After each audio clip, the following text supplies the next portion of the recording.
မို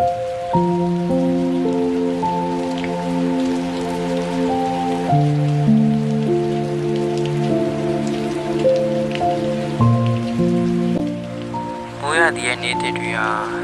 ကျောင်းတော်ကြီးစတင်ဖွင့်လှစ်ခြင်းပေါ့မိုးရသည်ကိုကျွန်တော်သဘောကျတယ်မိုးဆက်လေးတွေကတွေးကြောတဲ့ဒီမှာစိတ်ဝင်နေစာသင်နှစ်တွေတစ်နှစ်ပြီးတစ်နှစ်ပြောင်းသွားပြီမဲ့ပြောင်းလဲခဲ့တာကျွန်တော်နှလုံးသားလေးဖြစ်မယ်ထင်တယ်ကိုရနေကတစ်ဖက်သက်ကြည့်ခဲ့ရတဲ့အဲ့လူသားကိုကျွန်တော်ပြန်တွေ့ရမယ်ဆိုတဲ့စိတ်နဲ့ပျော်ရွှင်နေခဲ့ရတယ်။ကျွန်တရက်နေ့တိမ်တိုက်တွေဟာကောင်းကင်မြောက်ဖုံးငယ်ထားပြီးထွေးပိုက်ထားသမျှမိုးရေတွေကိုကဘာမြေပြင်စီရွာသွန်းပစ်နေခဲ့တယ်။ကျောင်းမှာလေကျောင်းသားကျောင်းသူတွေဟာ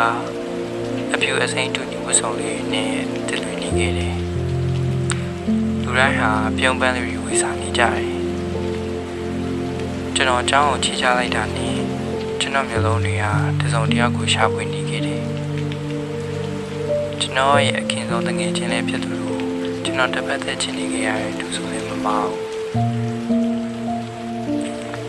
သူနာမည်ကမိုးထက်ကျွန်တော်မှာတငယ်ချင်းတွေအများကြီးရှိသလားသူကတော့အဲ့လိုမဟုတ်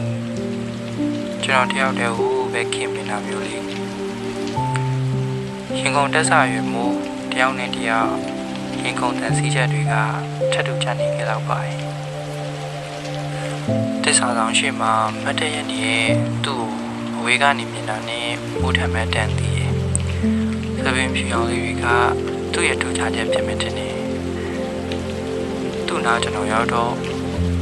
မိုးထက်ဆိုပြီးလမ်းခေါ်လိုက်တယ်သူလည်းပြုံးရွှင်စွာလဲကြည့်လိုက်ကျွန်တော်တို့စာတင်လိုက်ဆောလိုက်နဲ့ရက်တွေဟာတပြေးပြေးကောင်းဆုံးလာခဲ့တယ်ကျွန်တော်ဖွင့်ပြောဖို့ကြောက်နေသေးဆိုရင်ပုံမှန်လိုက်မယ်လူတယောက်ကိုချင်မိတာကအဖြစ်မှမဟုတ်တာသူများစီကလိန်နေရလည်းမဟုတ်ဘူးလေအဲအားကြောင့်ကျွန်တော်သူ့ဖွင့်ပြောခဲ့တယ်သူကကျွန်တော်မျှော်လင့်ချက်တွေနဲ့အသက်ရှင်နေတဲ့နေရာတွေကိုဖန်တီးပေးလိုက်တာပေါ့ဆယ်တန်းနောက်ဆုံးစာမိုးရဲ့ဖြည့်ပြီးရဲ့နေ့အဖြည့်ပေးမယ်တဲ့ဒီရက်တွေကိုစောင့်မျှော်နေနေပဲအချိန်တွေကတဖြည်းဖြည်းကုန်လာခဲ့စာရီကိုအာရုံစိုက်နေတဲ့အချိန်တွေမှာသူ့အကြောင်းကိုစဉ်းစားနေခဲ့ပြီ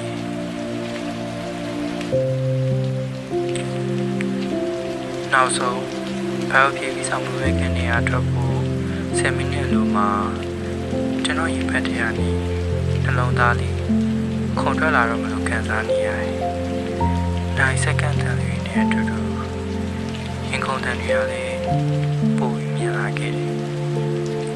10မိနစ်ကို1500တိနှလုံးခုန်တို့နဲ့မြင်လာတယ်လို့ဖြည့်ဆိုပြီးလို့အခန်းပြင်ထွက်တဲ့အချိန်ကျွန်တော်သူ့ကိုလိုက်ရှာမိထိုးချိန်သစ္စာတွေကကျွန်တော်နားရောက်လာခဲ့သူ့ပန်းမပြေလာနိုင်ခဲ့လို့ဝမ်းနေပြီးငိုနေခဲ့တာပြီးတော့သူ့ဤစားလည်းဖစ်စစ်ဖြစ်နေကလမ်းခွဲဖို့ပြောခဲ့တယ်သူကကျွန်တော်ဖတ်ပြီးငိုနေခဲ့တာကျွန်တော်လည်းတနာလို့သူ့အားပေးစကားပြောနေချိန်မှာအဝေးကနေကျွန်တော်ချက်ချီနေတဲ့လူတယောက်တွားပြီကျွန်တော်မှသွားခဲ့ပြီမိုးထရဲ့မျက်နှာပြတ်သွားတော့ကျွန်တော်မြင်ပြအောင်မြင်လိုက်ပါရဲ့ကျွန်တော်ပြေးလိုက်ခဲ့ရှင်းပြဖို့ကြိုးစားခဲ့ဒါပေမဲ့နောက်ကျသွားခဲ့ပြီမိုးထကိုတခါတော့ရှင်းပြခွင့်ပေးပါကွာလုပ်ပါမိုးထကိုပြောတာလေတခါတော့ပဲနားထောင်ပေးပါကွာမိမိကအဲ့လိုမဟုတ်ဘူးနင်းသစ္စာတွေကကိုဘယ်လိုရှင်းပြအောင်လဲမသိဘူးကွာကိုမျိုးအရင်ချစ်တာပဲတည်ရမိုးထအဲ့လိုမလုပ်လိုက်ပါနဲ့ကွာကျွန်တော်တကယ်တော့ကြာသွားခဲ့မိုးထကကျွန်တော်ကိုလက်ရမကြည့်ပဲ ကားရုပ်တက်သွားတယ်လေ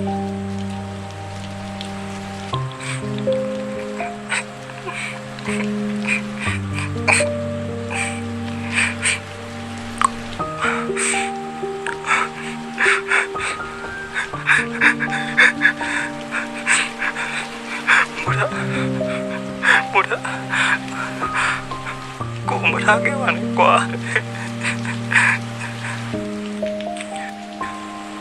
အဲ့ဒီအစားပြီးတော့သူ့ဆရာနဲ့အဆက်အသွယ်တော့မရတော့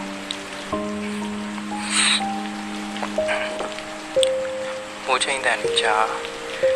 ကျွန်တော်နှလုံးသားတစ်ခုလုံးကလျှက်စီအကွဲချောင်းလေးနဲ့ပြည့်ညတ်သွားခဲ့ပြီ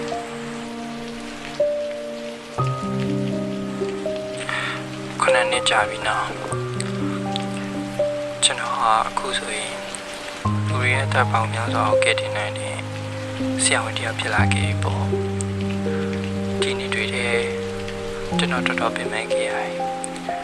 အရင်ကလည်းခံစားခဲ့ရတယ်စေချောင်းသားတရားရဲ့ဘဝတော်တော်ကျဉ်းတန်တယ်စူရီနဲ့ပြည်လမ်းလေးတစ်ခုရှောင်နေရတယ်လို့ပဲဒါပေမဲ့အခုလိုဆရာဝန်ဖြစ်လာတော့လေကျွန်တော်ဟာပြင်ပန်းအကျွမ်းနေခဲ့ပါပြီဤရတယ်ပြီးတော့နေရတော့ကျွန်တော်ပို့ပြောလာခဲ့ပြီပေါ့ဒီနေ့မိုးရီအလုံးတဲထန်နေတဲ့ရက်တည်းမှာကျွန်တော်ဤရတယ်ပြီးတော့နေလူနာရဲ့အသက်တွေကိုကယ်တင်နေခဲ့တယ်ထို့ချင်းဤရတယ်ကိုလူတယောက်ဝင်လာခဲ့ကျွန်တော်ခြေထောက်နဲ့ခါလောက်တူပဲတေချာကြည့်လိုက်မိချူတီကိုဝတ်ထားဆိုတော့ Senior AS အကိုတယောက်ဖြစ်မှာပေါ့ဒေါက်တာမင်းခင်လို့ခေါ်လိုက်တဲ့အတန်လေးရဲ့အဆုံးကျွန်တော်ရင်းနှီးနေတဲ့အတန်ကိုတတိထားလိုက်မိကျွန်တော်ခေါင်းကိုချက်ကနေလှည့်ကြည့်လိုက်မိရဲ့အချိန်မှာတော့အဖေအောင်ဆိုင်ကတာပိုင်ရှင်မျက်လုံးတွေနဲ့အကြည့်စင်ဆောင်သွားပါတော့ကျွန်တော်သိချင်ရတော့မို့တယ်